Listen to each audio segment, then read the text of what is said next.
আসসালামু আলাইকুম ভাই বোনেরা, আপনারা কেমন আছেন? আশা করি আল্লাহর রহমতে ভালো আছেন। আমরাও ভালো আছি। দেখুন, আজকে আমরা টুনা ফিশ রান্না করব। দেখুন, আমরা 2 কেজি আলা একটা টুনা ফিশ এনেছি বাজার থেকে। এখন আমরা মাছটা কাটবো।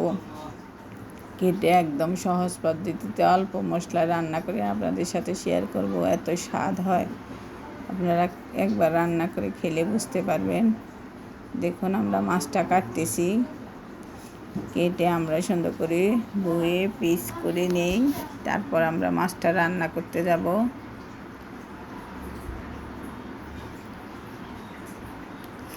এভাবে মাছটা কেটে নেবেন।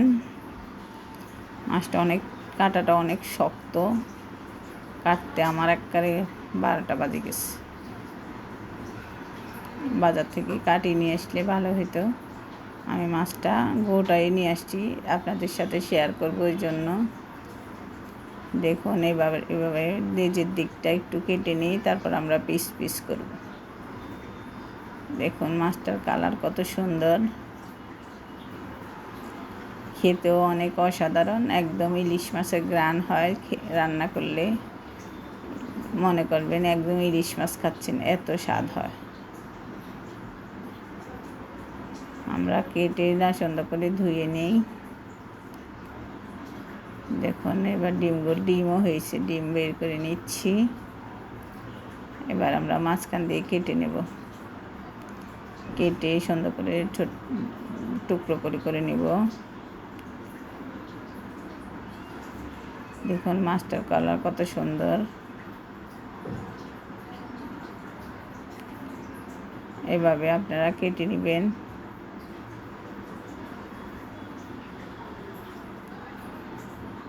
খুব অসাধারণ, খেতে অনেক মজা। এই মাছ দিয়ে ভর্তাও করা যায়। একদিন আপনাদের সাথে ভর্তা করে শেয়ার করব। বিদেশে থেকে মানুষের যে ছোট ছোট ক্যানে করে আনে এই মাছগুলোর, বড় মাছগুলো ওরা কীভাবে জানে প্রসেসিং করে তারপরে ছোট ছোট কৌটো ভরে বিক্রি করে। আমরা আগে কয়েকবার খেয়েছিলাম। আমার ভাইয়ের শ্বশুরে আনছিল, উনি আমাদের জন্য পাঠাইছিল, ওই জন্য আমরা ভর্তা করে খেয়েছি, খুব মজা। আমরা দেখি এই মাছটা দিয়েই আবার একদিন ভর্তা করে দেখাবো, আর আজকে রান্না করে দেখাবো। আপনারা চাইলে এভাবে রান্না করেও খেতে পারবেন, আবার ভর্তা করেও খেতে পারবেন। দেখুন, আমাদের মাছটা অলমোস্ট কাটা হয়ে গেছে। এবার আমরা সুন্দর করে ধুয়ে নেব। দেখুন, আমরা সুন্দর করে ধুয়ে নিয়েছি। এবার আমরা রান্নাটা শুরু করব। আমরা কয়েক পিস নেব, পেটিগুলো পরে রান্না করব। মাছ টুকরোগুলো আজকে রান্না করে আপনাদের সাথে দেখাবো। দেখুন, মাছগুলো কত সুন্দর হয়েছে, কালার একদম লাল লাল। এবার আমরা লবণ হলুদ মেখে নিচ্ছি মাছে লবণ হলুদ মেখে রান্না করলে মাছ খেতে অনেক অসাধারণ হয়, ভালো লাগে। দেখুন, লবণ দিচ্ছি। প্রথমে হলুদ দিবেন, তারপর লবণ দিবেন। দেখুন, এইভাবে মাছগুলো মেখে রেখে তারপর আমরা বসাবো। দেখুন, আমরা তেলে করে গরম করে তেল দিয়ে দিয়েছিলাম। তেল গরম হয়ে গেছে, এখন পেঁয়াজ কাঁচামরিচ দিয়ে দিচ্ছি। আপনারা চাইলে টমেটো কুচিও দিতে পারেন। আমি টমেটো কুচি দেব না, আমি টমেটোর সস দিব, সস দিয়ে রান্না করব।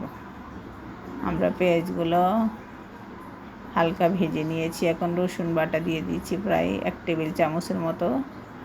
1 টেবিল চামচ লবণ দিয়েছি, 1 টেবিল চামচ হলুদ দিয়েছি, গুঁড়ামরিচ দিয়েছি, 1 টেবিল চামচ হলুদ দিয়েছি। দিয়ে আমরা মশলাগুলো একটু পানি দিয়ে কষিয়ে নিচ্ছি। তারপর আমরা মাছগুলো বসাই দেব। দেখুন, টমেটো দিচ্ছি, টমেটোর সস একটু বেশি করে দিবেন। আমরা প্রায় 3 টেবিল চামচের মতো টমেটোর সস দিয়েছি। দেখুন, আর দুই চামচের মতো দিছি আগে, এখন আরও 1 চামচ দিছি। দিয়ে এখন মশলাগুলো কষিয়ে নিয়েছি। এবার আমরা মাছগুলো একটা একটা করে বসিয়ে দিচ্ছি। এভাবে আপনারা মাছগুলো বসিয়ে দিবেন আর মশলার সাথে হালকা করে কষাবেন। চুলা একদম কম হিটে রাখবেন, চুলা কমে এভাবে উল্টে দিবেন।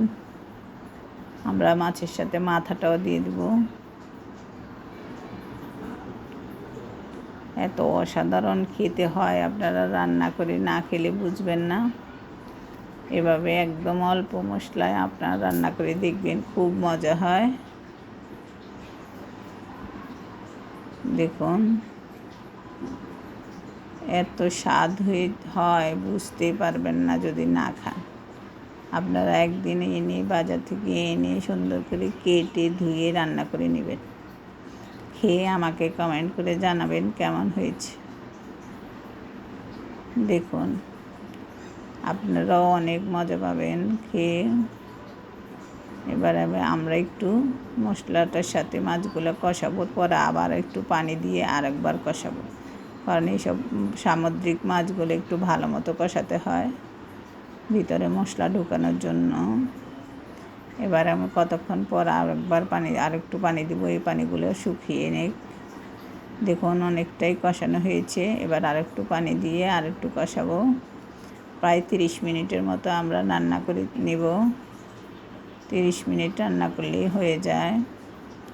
এই মাছগুলো আপনারা ভাজি করেও রান্না করতে পারেন। আমি ইলিশ মাছ যেভাবে রান্না করে ওইভাবে রান্না করতেছি, কারণ ইলিশ মাছের একদম পুরা ইলিশ মাছের মতো গ্রান খেতে।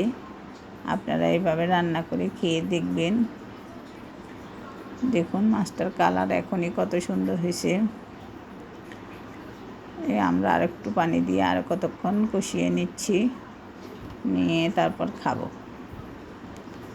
এভাবে আপনারা রান্না করে দেখবেন, খুব মজা হয়। 4টে কাঁচামরিচ দিয়ে দিচ্ছি, এটা দেওয়াতে আলাদা একটা সেন্ট বেরোবে।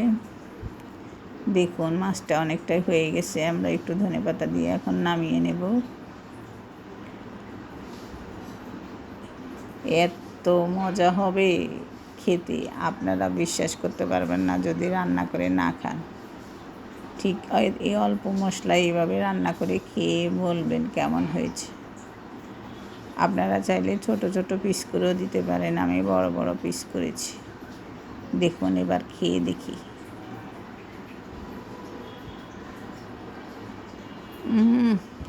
খুব মজা হয়েছে। এভাবে আপনারা রান্না করে খেয়ে আমাকে কমেন্ট করে জানাবেন কেমন হয়েছে। আজ এ পর্যন্ত, আল্লাহ হাফেজ। আমাদের চ্যানেলটা সাবস্ক্রাইব করে দিবেন, লাইক করে দিবেন, শেয়ার করে দিবেন।